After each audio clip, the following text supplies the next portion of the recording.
Hi everybody, this is Paul Badine from Rubin and Badine Law, your Social Security disability firm. So today we're going to talk a little bit about SSI for children. So when it comes to SSI for children, there are two main criteria. The first is the eligibility criteria, and the second is the medical criteria. So first, let's talk about the eligibility criteria. The first part of that criteria is that the individual must be a child. So for SSI for children, the definition of a child is a person that is under 18 years old. Doesn't matter whether or not in high school, it's very black and white, under 18. Once you're 18, you're considered an adult and you go under the adult rules. So that's the first part of the eligibility requirement, that the child is under 18 years old. So the second part is the asset limit. So there's two parts of the asset limit. There's the asset limit for a single parent household, and then there's the asset limit for a married household or a two-parent household. So the asset limit for a single parent household is $2,000. There are exceptions to that asset limit. The parent is allowed, or parents, they're allowed one house and one car. They don't count as part of that $2,000. Any other asset, bank accounts, stocks, bonds, mutual funds, except there's a few exceptions, like a burial plot, that aren't considered in there. But basically, one house, one car, all the remainder of the assets cannot exceed $2,000. If they do, the child is ineligible to apply for SSI, no matter how medically disabled they might be. Then the second part of that is the married or two-parent household. The asset limit requirement rises to a whole $3,000, so it only rises $1,000. The same limits, exceptions, the house, the car, with a few minor exceptions, the remainder of the assets cannot exceed $3,000 for a married or two-person household. Then the second part, or the eligibility requirement, is the parental income, the household income. So for when it comes to child SSI cases, Social Security has developed what are called deeming charts. They're updated every year. They're on their website on SSA.gov. You just, on the search engine on SSA.gov, you just put in SSI deeming charts.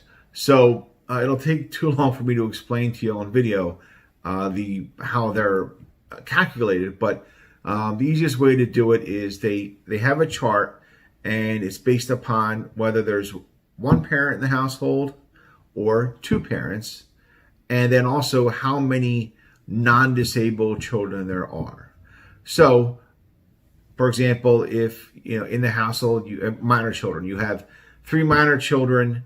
One you're applying for SSI for, and the other 2 are not disabled, and then you're a one-parent household or a two-parent household, the deeming charts go up a little bit. So you're allowed to earn a little bit more in income, when you have other minor children who are not disabled in the household. So then that's earned income. The other part is unearned income. So what's unearned income? Unemployment benefits, benefits from a pension. That income is less. So the income limits for unearned income are lower than earned income. So in other words, if you're working, you have a job, you get a paycheck, the ceiling is higher. You can earn more money and the child can still be eligible for SSI. But if you're getting unearned income, the income you can earn is less. So those are the basic eligibility requirements when it comes to a child being eligible to at least apply and then stay on children's SSI. So the next part of a child being eligible to receive children's SSI is the medical part, the medical requirements. So when it comes to the medical requirements, there are 3 ways, and 3 ways only, for a child to be considered disabled. The first is that the child meets a listing. So Social Security has a blue book of listings. There's a whole bunch of them for pretty much every impairment you can think of. If they meet that criteria, and it's very difficult to meet the listing. It's very, very, very difficult. So the first part of that is if they do meet a listing, then they are considered disabled and they're approved.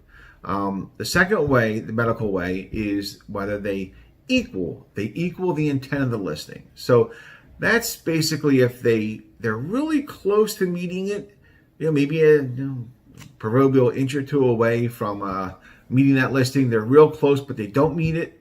So a doctor from Social Security could say, well, they equal the intent of the listing. They come really close, they don't meet it, but they equal it. Now, the only issue with that is that only Social Security's doctors can determine whether or not a child equals the intent of the listing.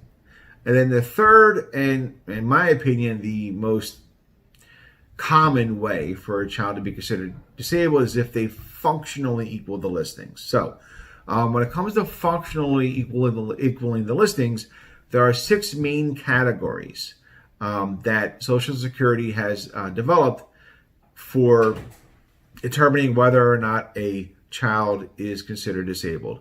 The first category is acquiring and using information. The second category is attending and completing tasks. The third category is interacting and relating with others. The fourth category is moving about and manipulating objects. The fifth category is caring for self. And the sixth category is health and physical well-being.